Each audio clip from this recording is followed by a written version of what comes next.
And that's exactly what I was saying before we hit record. It just had that kind of day. Well, good thing the mics are on now. Hey everyone, I'm Priya. Welcome to Newspresso. And I am Arjun. It's Tuesday, June 2nd, 2026. And yes, I was absolutely gearing up for a very long explanation. Which I'm sure I'll politely interrupt at some point.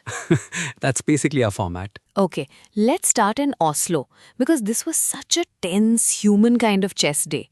Gukesh Dommaraju beating R. Praggnanandhaa in an all-Indian clash. That's a big deal. Yeah, and the thing is, the clock really mattered here.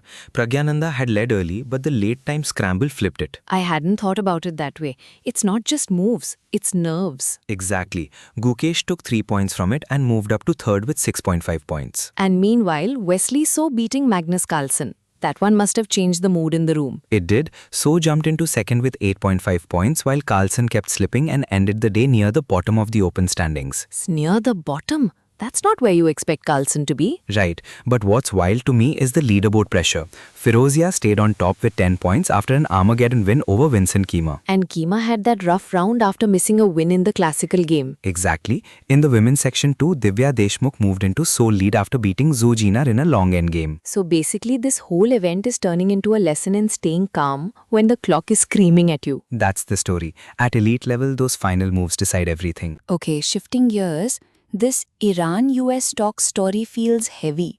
What stands out is Iran wanting any peace deal to take legal form through a UN Security Council resolution. Yeah, that's the hinge here.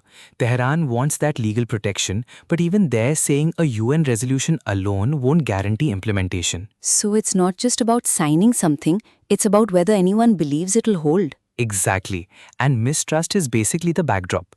Iranian officials are saying they won't concede on what they call Iranian rights and national red lines. Wait, so what does that mean for the talks themselves? It means they're ongoing but slowed by what Tehran sees as American position shifts and new demands. That sounds exhausting. It is, and the talks are happening through Pakistan's mediation indirectly. The regional situation matters too, right? They're pointing to Israeli strikes in Lebanon and Gaza. Yes, and they're tying broader security guarantees to the framework. Iran has also pushed for frozen assets to be released and wants a clear, consistent US stance before any final agreement. So the message is, don't ask for trust while changing the rules. Pretty much. They've been explicit that they're not giving a blank check to talks. They want concrete results, not just words. And if Washington can't show a steady position, they stay stuck. That's the path forward, or the lack of one. Alright, we're moving into Bengal politics now, and this is a big cabinet shakeup. Big is right. 35 BJP MLAs were sworn into the West Bengal Council of Ministers, taking the total to 41. That's a huge expansion. It came 3 weeks after Shubhendu Adhikari was sworn in as Chief Minister, and the lineup includes 13 cabinet ministers, 3 ministers of state with independent charge, and 19 ministers of state. Names like Arjun Singh and Swapan Dasgupta are in there, along with Jagannath Chattopadhyay, Shankar Ghosh and Tapas Roy. And the geography matters too. North Bengal got a visible lift in representation. I like that the cabinet also includes people from journalism, teaching and medicine. That gives it a broader look. That's the stated idea, to mirror Bengal's social mosaic. Whether that translates into delivery is the real question. Right, because people don't eat cabinet composition. They want roads, schools, services. Exactly. The question now is how quickly these portfolios turn into actual development, especially in North Bengal. And with Governor R.N. Ravi present at Lok Bhavan, the ceremony had all the symbolism you'd expect. Yeah, the politics is the easy part. The implementation is where the pressure starts. Okay, this one is really unsettling. Abhishek Banerjee was attacked while visiting families in Sonarpur. Bricks, stones and eggs, and his helmet took a direct hit.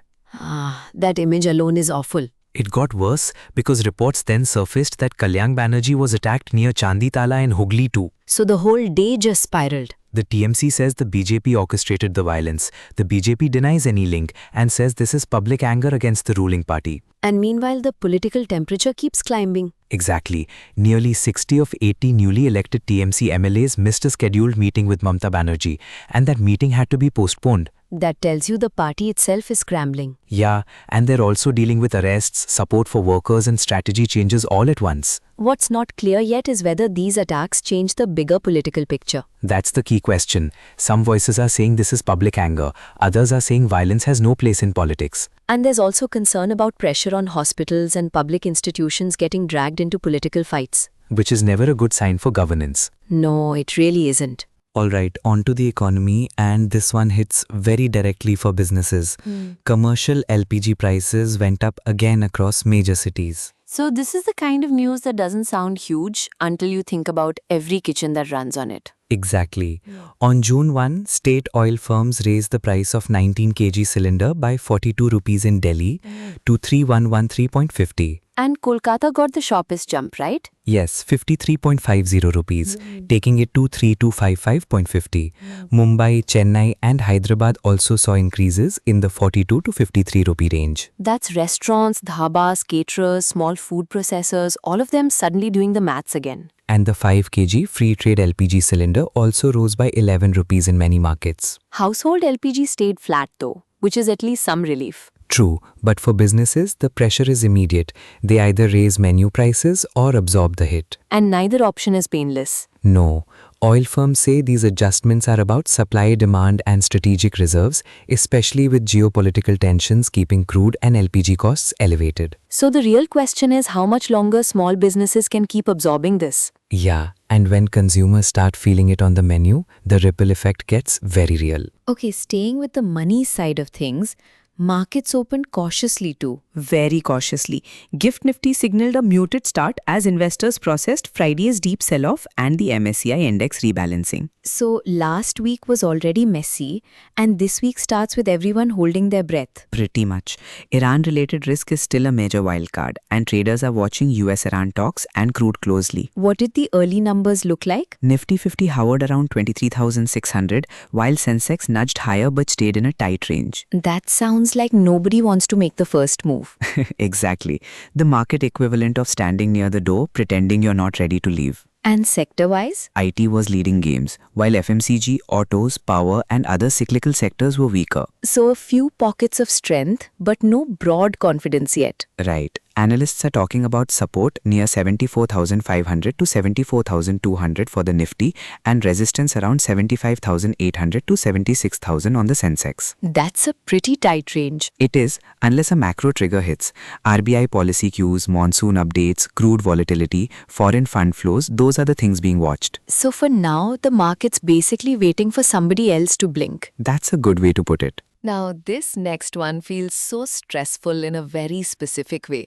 The CBSE re-evaluation portal delays. Yeah, and it's not just a technical glitch story. It's about trust, timing, and student anxiety. The portal was supposed to open on May 29th, then June 1st, and it's still facing delays. Repeated delays and side glitches, yes. CBSE says the portal is being strengthened so the process is transparent and glitch-free. But for students and parents, every day matters if college admissions and scholarships are on the line. Exactly. And CBSE is urging candidates to rely on official communications. Then there's the on-screen marking controversy too. Right. Researchers and activists claimed security gaps in the OnMark portal, allegedly exposing answer sheets and other data. CBSE says vulnerabilities were identified and contained, and that a team from government agencies and IITs is fortifying the system. They're also migrating it to a more secure environment. Congress went further and alleged a data leak of 20 lakh answer booklets, which CBSE denies. So the board's position is no breach found. Yes, and they say the portal remains secure. The vendor Coemt EduTech faces penalties, but not automatic blacklisting under current contracts. That's the kind of detail that makes people ask, okay, who's accountable here? Exactly. Until the portal opens and the communication becomes clearer, this story isn't going away. Okay, let's end on the education story that's making a lot of families sit up. JEE Advanced results. Shubham Kumar from Gaya, trained at Allen Career Institute, took AR1 with 330 marks. That's huge. It is. Kabir Chillar was AR2 and Jatin Chahar AR3, with Kota staying central for a third straight year. And the IIT Delhi zone had several of the highest rankings, right? Yes, with Arohi Deshpande as the top female CRL at 77. I was also struck by the regional spread. Odisha, Hyderabad, even Jammu and Kashmir's rising presence. Exactly. Bhavesh Patra got AR29, Arya Saman Pradhan AR314 and Divyanshu Mohapatra AR951, all from Kohan Olympiad School in Odisha. And in Hyderabad, Sandeep and Mohit Shukla made it into the top 5. Coaching networks are clearly a huge part of the picture too. Resonance Hyderabad, Diksha Vedantu and Rice Institute all had strong numbers. The scale is what gets me. 1,79,694 candidates appeared and 56,880 qualified. When you actually look at the data, the competition is just relentless. And behind all of it are years of focus study, mock tests, and families making space for one very intense goal. Yeah, and in the middle of all that, Kota still wears the coaching capital label pretty firmly. All right, final stop, cricket. And honestly, what a season. Vaibhav Sooryavanshi basically walked away with the whole shelf. The 15-year-old Rajasthan Royals prodigy finished IPL 2026 with 776 runs at a strike rate of 237.30 in 16 matches. At 15? At 15, he won the Orange Cap, MVP, Emerging Player, Super Striker and Super Sixes. That's not a good season. That's a complete takeover. And the numbers get even more absurd. 72 sixes, the most ever in an IPL season. Okay, but here's what gets me. That kind of performance changes what people think is possible. Absolutely. And RCB defended their title too, beating Gujarat Titans by 5 wickets in the final at Narendra Modi Stadium. Back-to-back titles for Bengaluru then. Yup, Rabada led the purple cap race with 29 wickets, while Siraj and Gill also filled out the season stat lines. I love that back home fans were waking up to headlines about a car prize and all these sixes. Like the whole thing felt surreal. A teenager winning basically everything and also becoming the face of the season. That's not something you script. It really does feel like the IPL's future just arrived early. And that's the note to end on, a season that may have changed the glow of Indian cricket for good. That's us for today on Newspresso. Thanks for hanging out with us. Stay tuned and we'll be back soon.